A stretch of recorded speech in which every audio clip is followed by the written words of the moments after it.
Комплетно нова опрема за физикална терапија денес беше ставена во функција во поликлиниката Букурешт. Министерот за здравство истакна дека е заменета претходната опрема која во најголем дел била дотраена и набавена во раните 80-ти години. Набавени се и два шок-бранови апарати за аналгетско разбивање на калцификати, еден во поликлиниката Букурешта, вториот во поликлиниката Јане Сандански.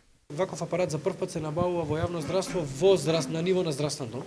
Значи нема друг здравствен дом во Македонија кој што има ваков апарат. Ова сериозно ќе овозможи подобар третман, подигнување на нивото на третман, затоа што до сега ваков апарат се работел во болнички услови. А исто така и ќе се намали трошокот за пациентите. Вакви апарати има во приватно здравство.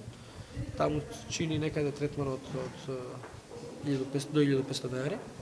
Овдека третманот ќе чини 350 денари. Физикална терапија во оваа поликлиника годишно користат околу 11.000 пациенти, а статистиката покажува дека од година во година бројот на пациентите се зголемува.